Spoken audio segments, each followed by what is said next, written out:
Well, hello, good people. Mark Holmes here. And as always, I want to thank you all for watching, commenting, subscribing, and being part of the Joe Booth Sports Report. Without you guys, as well as you ladies, you know that this literally does not work. We're already open for business here. I'm actually uploading my morning video right now as we speak. And as I was sitting here, I constantly try to do as many things as possible. I'm always multitasking. And while I was waiting for that to upload, I'm going through the Twitter. And you know, Twitter don't play. Twitter don't play. Twitter holds nothing back, and it's a great resource for everything. And I came across Jim Irsay talking about Carson Wentz. And see, this is actually kind of fitting because my morning video was actually about Cowherd, basically going through and ranking the divisions by the quarterback. And literally is still on the bandwagon of saying that Carson Wentz is special, that Carson Wentz is better than Dak Prescott.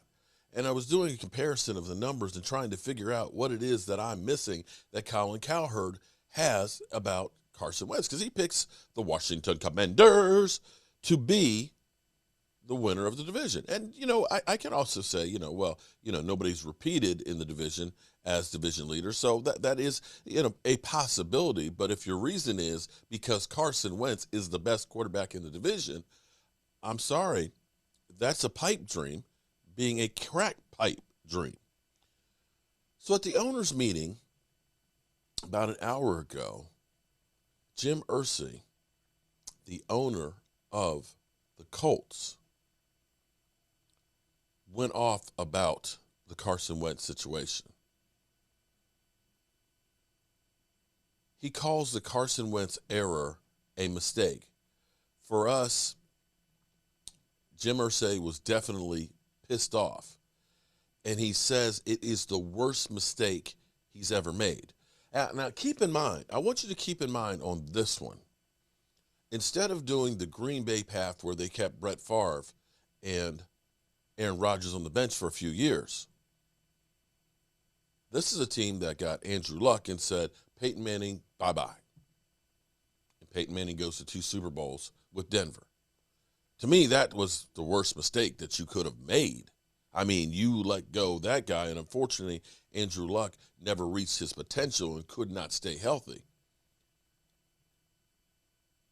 But it seems like this was one of those ones that he absolutely positively hated.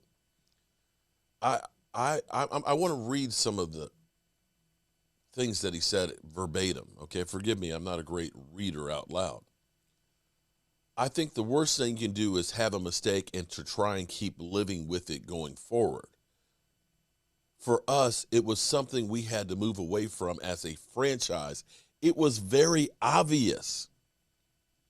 He noted the season finale loss to the 3-win Jaguars as the last straw. The 26-11 defeat that kept the Colts out of the playoffs was a sad affair that wasn't even as close as the final score. This is just literally blowing my mind. No disrespect to Jacksonville, but I mean, they're the worst team in the league.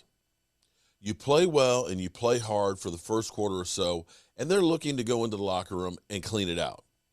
I've never seen anything like that in my life, Murphy said. You say, my God, there's something wrong here. It needs to be corrected. I think we feel like we did. Wow. Your guy's got to pick you up and carry you through Jacksonville, Irsay said. He has to do it. Not an opinion. He has to. No excuse, no explanation. Wow. You search for the right chemistry with any team, Irsay says. In football, it's important as any sport there is. If chemistry is off, it isn't there, it can be extremely detrimental and lower performances to a degree that's stunning and shocking. For us, the fit just wasn't right. I don't know why. A lot of times you just don't know why, but you know it isn't. And it's important for us to move in a different direction. Wow. In the end, Indy found a taker for Wentz and somehow convinced Washington to send a third-round pick and an extra conditional third-round pick. I think it was really quite remarkable and a great tribute to Chris to generate strong trade interest and get this deal done with Washington, Irsay said.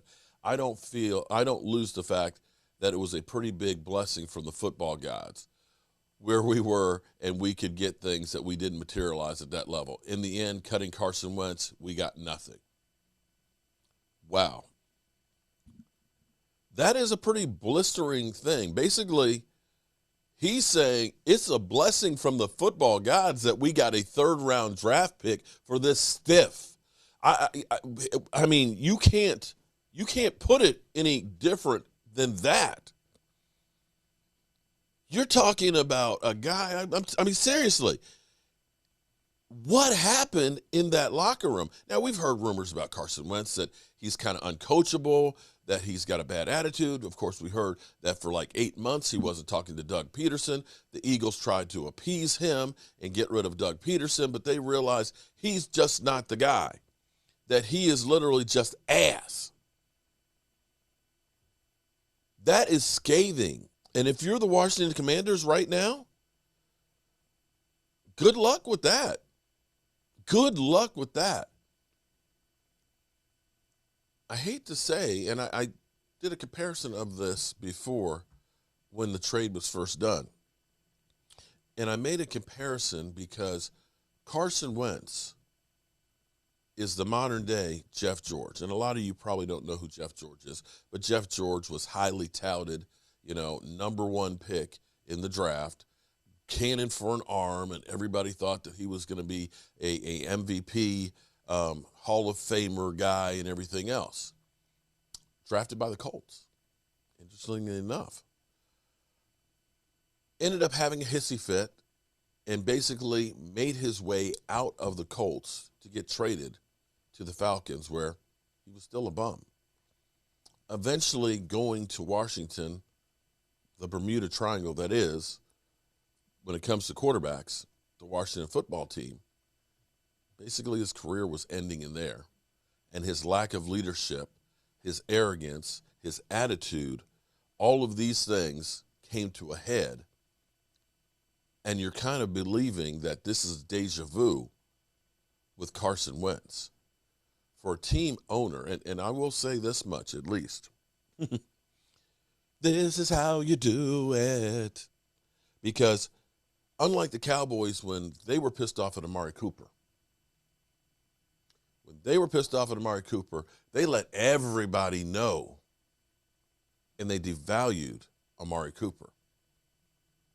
At least Jim Irsay, he waited till after the ink was dry on the paper before he came out with all of this.